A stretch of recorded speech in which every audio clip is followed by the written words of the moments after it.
Tamer, Sidro back in day, as we kick off another decklist countdown towards the X11 Dawn of Liberator's release this week. As we go over some of my highlight decks for the BT24 format. And starting us off will be the newest Appmon deck, that being Hadesmon. With this deck definitely playing into the Appmon strategy, though twisting it a little bit, allowing you to recur pieces is needed. And before we get into it, don't forget to like, comment, and subscribe, and share this around to help with the algorithm. And without further ado, let's get into it. And starting with the egg deck, for my take on this, I decided to go for the BT21 Swipemon as the main egg for the deck, over the BT24 Tapmon that the line came with, since both are essentially a draw one whenever you link, though the BT24 Tap has the added effect of having you discard one following the draw, which for the most part allows you to set up for the plays for the deck, though I have my own preference to not overtax my own hand. I decided to lean towards BT21 Swipe, since it's still since it's effectively a net 1 instead of a net neutral off of the tap. And that's it for the egg deck. Now on to the working lineup. In which case, given the inclusivity of this deck, of all Appmons really, besides Leviathan, the main core rookies are definitely going to be Hack, Peepo, and Protect as the line's trifecta for its lower end, with Hackmon being the deck's main flagship rookie, allowing you to cheat out your Arize whenever he gets linked, while also granting a retaliation linked effect. While Peepo is the deck's archetypal searcher, allowing you to grab any Appmon trade cards, as well as any of the cards that fall under the Hadesmon archetype. While Protectmon here being, quite literally being the third wheel, being the blocker body, as well as granting any stacks that you link them with, also blocker. Pretty much being the third option of the Hackmon evolution line to be partnered with for App Fusion. And that's it for the rookie lineup. Now on to level 4s. In which case, we're looking at a full playset split between Raydra and Digimon as the line's main level 4s, being the App Fusion partners to climb up, with Raydra, without saying, pretty much being the main one that you're digivolving into through App Fusion. Whereas these up here, you could just choose to pay the cost of evolution since there's no App Fusion condition. Since Raydra here is definitely the deck's main aggro source, since upon entering field, be it on play or on Digivolve, it allows you to grant any of your Hadesmon archetypal trade Appmon with Sec +1 for the turn, thus allowing you to drive in with a whole lot of checks early on, with the ability to float into a level 3 Digimon from trash, as well as granting that as its linked effect. Whereas Dzipmon here is definitely your more defensive option, being a blocker body with the ability to, on play and on Digivolve, grant any of your archetypal Appmons a protection as long as it's on board, that lingers on the board until the end of the opponent's turn, thus giving you some form of protection on one body on board, with Dzip also granting a when linking, pop a play cost 5 or lower Digimon as its linked effect. And then going into bolstering the deck, we start off with the first off-archetype cards in the deck, that being the 2 copies of Scopemon from BT21. Excuse me. With Scopemon here definitely playing into how the deck functions, given it, at its core, a purple deck. With Scopemon being able to come out at 3 costs due to its on-play and 1 digivolving, or effectively going into 1 called digivolving up via 1, as the on-play on digivolve allows you to take an Appmon from trash or hand to put it under as its bottom evolution source, thus allowing you to establish some plays further on, considering that you do have Appmons that do source your grant links from digital evolution sources. With Scopes, one linking effect definitely coming in handy, since it's a draw 2, discard 2, allowing you to dig further and establish further plays down the line. Though alternatively for tech picks, I've seen people put in the Biomon app partners of Medicmon and Docmon, both being security Digimon of the line, with both having on-play on deletes, with Medic dishing out -3000 DP for the turn, and Doc protecting the player by preventing one opposing Digimon from attacking players. As for inherits, Medic grants an on-delete, links, granting a on-delete linked effect of dishing out -3000 DP, while Doc gets an on-delete digivolve 1 opposing Digimon for the inherit. And that's it for level 4s. Now on to level 5s, in which case the main core is definitely going to be the Lion's main 2 in Revivemon and Biomon. Though in all honesty, Revivemon is the de facto main level 5 for this deck, considering that you have a lot more leeway with your climb in this deck. Since, Revive is a blocker body, with the on digivolving and on delete effect to link itself with 1 level 4 lower Digimon, play may link with a level 4 lower Digimon from its own sources or from trash, then allows it to link it to one of your own Digimon.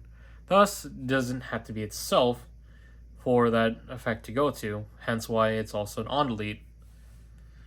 With its on delete, allowing you to float into a level 4 with a 1 linking effect to pop the lowest DP on the opposing side. Whereas Biomon here is a little bit more control option through means. Since it has the Fortitude body, it's able to play off its on-play on Digivolve accordingly.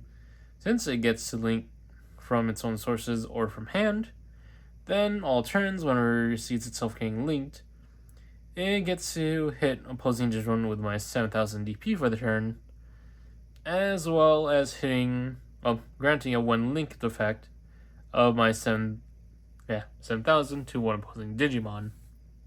Though, on that topic, since again, Revivemon is the deck's main powerhouse level 5, you have some room to tinker with Biomon, excluding Biomon, or from what I've seen, you have some wiggle room to add in Fakemon, since it ends up being able to play into what the deck wants to do, since its scapegoat body allowing you to blow up one of your other Digimon in its floating place, while also granting it as its linked effect, since the upper end definitely wants to see your own Digimon getting deleted to then trigger off one Digivolving once again. In addition, Fangmon's on Digivolve on play allows you to take from source or hand. Then, whenever it sees itself getting linked, you're able to spit out something from its own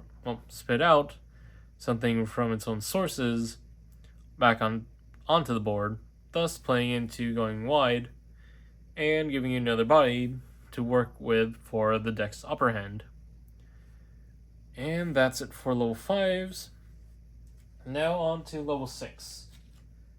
In which case, the main boss monster with this deck is obviously Hadesmon. Being able to come out for a relatively good cost for what he does. Since on Digivolve, you're able to link with a card from source or trash, and then revive out a archetypal trait, as well as be able to link it with the card that you choose to link with. So it doesn't have to be Hadesmon himself to get that link recursion, which plays into the all turns effect. Since at all turns, whenever he sees another Digimon get deleted, you get to play out the effect. It's one Digivolving effect all over again, thus allowing you to stack links onto itself or onto the new bodies you spawn out, thus triggering one linked effects, as well as that playing into the fact that Hadesmon also has overclock, thus allowing you to make use of those new apps that you spawn back out to then swing without needing to suspend. And to run off Digimon, there's also the tech option to throw in Nidhoggmon, not as a Digimon to Digivolve into, but to use for its effect when it gets discarded, thus allowing you to thus allowing you to play into some more memory efficiency, since you have effects that discard cards. So dropping a Nidhogg down to cube turn is definitely good for memory efficiency to allow you to pop off. And that's it for the Digimon lineup. Now on to Tamers, in which case we're looking at a 4-2 split of Rei and Haru, which goes without saying, as well, Haru is the deck's the staple archetype. Yeah, let me reiterate that.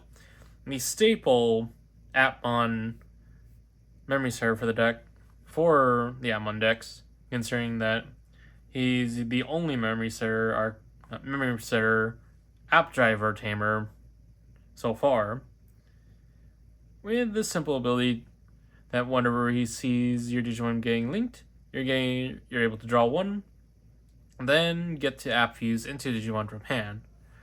Well, Rei here definitely adds a little twist to that, as whenever he sees Digimon getting linked, you're able to draw one, then discard one as his suspend effect. Then you get to app fuse into Digimon from trash instead of from hand this time, thus playing into a whole lot of your trash plays going into it, and recurs out any bodies that you can, since whenever you link up, you're able to reclimb up just by using your trash instead of digging from hand, as well as being the passive memory gain as long as the opponent has a Digimon board. With this definitely being the de facto Tamer lineup for the deck, considering. Then to round off the deck itself, onto the options. In which case, we're looking at a 4-2-2 split between Big Bang Punch, Applink, and Super Hacking. With this definitely playing into what the deck wants to do, since Big Bang Punch is a draw one main effect, with the delay in response to one of your Appmons getting suspended, allows you to link with a card in hand, thus allowing you to, well, giving you some leeway, as it does for the Appmon deck, or any Appmon deck really, since you're able to forego paying the cost for your higher end links to then go into your app fusions off of your Tamers, seeing that link being made. Then app link for its searching effect, as well as granting establishing a link from hand at the end of your turn for its delay. Whereas super hacking here is pretty much a draw 2 off of a discard of an Appmon. And as for its delay, whenever it sees a Digimon an Appmon on your side getting deleted, you're able to then link up with anything in trash, thus giving you some more leeway options as well in how to climb your line.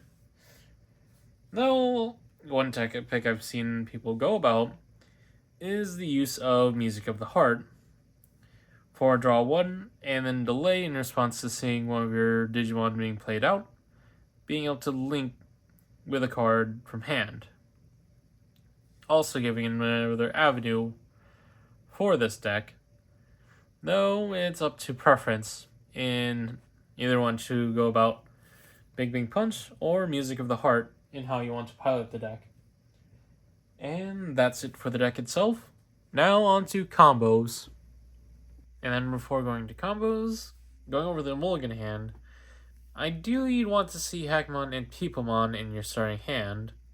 One to establish Hack in the back, and then People for the search. Then, aside from that, definitely seeing either Tamers in hand, since establishing Haru early on definitely will help in the long run of the game, while the Ray goes without saying, just to be cheated out through Hackmon. Since from there, it's just a matter of seeing your pieces, ideally managing to go into Raydra early on, since you could either, swing in and chip away instantly to security off of the one swing off of Raydra after you've climbed through App Fusion, and then pretty much seeing all your pieces in hand, along with, obviously, your consistency options as well to help in establishing a board to just allow you to climb up and harass the opponent. And then on to combo. As for the next combo, it's pretty much just the one singular in terms of, in all honesty.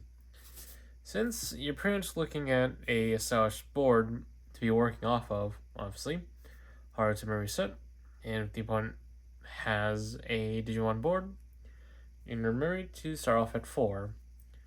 Since from just this basic line, pay the 1 to link with the Peepo or Protect, then go up and climb the line with the App Fusion, going into Raydrum as the only App Fusion, but you then get your Sec +1, and you can go a number of ways from there, since, like I brought previously, you can pretty much harass the opponent by sacrificing the Raydrum into security, since you'll be blowing it up, and then it'll float into another Digimon, in which case, you could go Peoplemon, and then further search, and trying to link into, since with Ray on board, you can then start and get the other pair to link once more, then trigger off frame for the draw 1 and then trash 1, and since Raydra is already established in trash, Raydra then comes back out and you get to establish Raydra once again. Though the climb is pretty much, straightforward in all honesty, since it's the usual managing and establishing constant advantage through having already established stuff in trash already. Since, ideally, you want to see most of your line staying in trash to begin with. Since, at any point, you could then make use of the raise effect whenever you link to then allow you to climb the line at an efficient rate. With the top end definitely seeing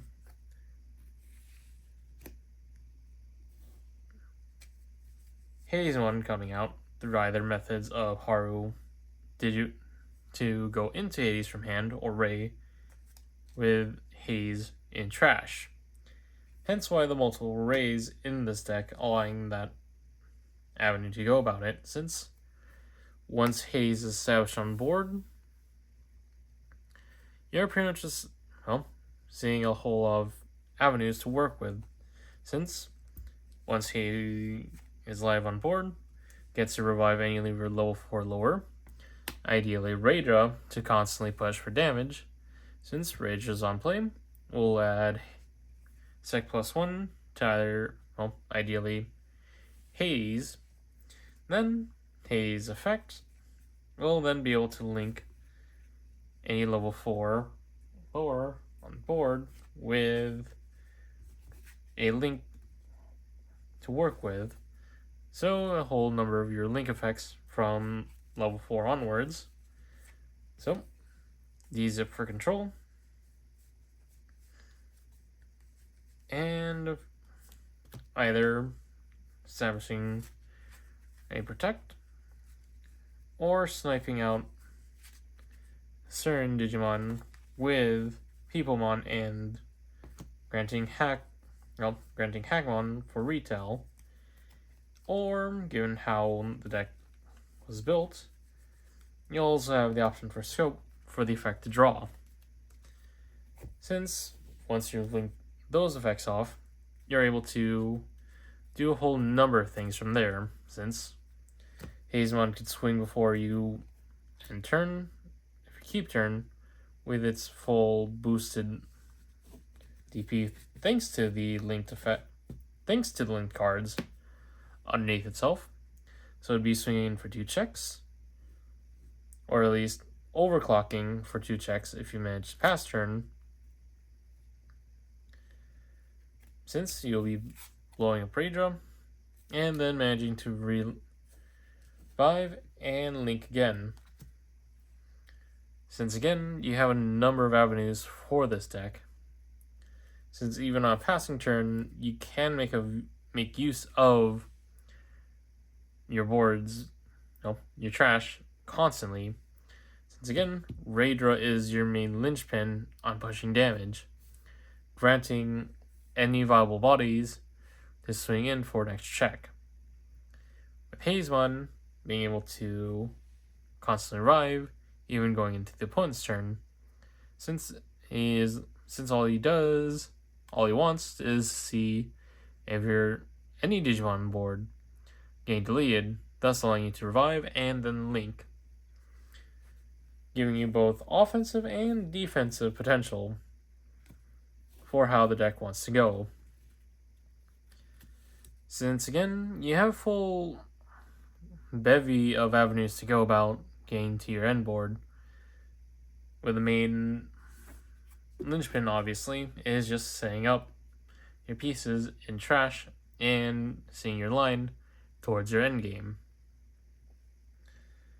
But overall, this one has been a quickie for combos, since it's practically a little bit freeform given how the deck functions.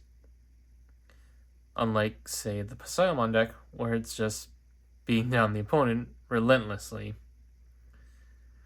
But overall, that has been my look at the Hadesmon deck in BT24.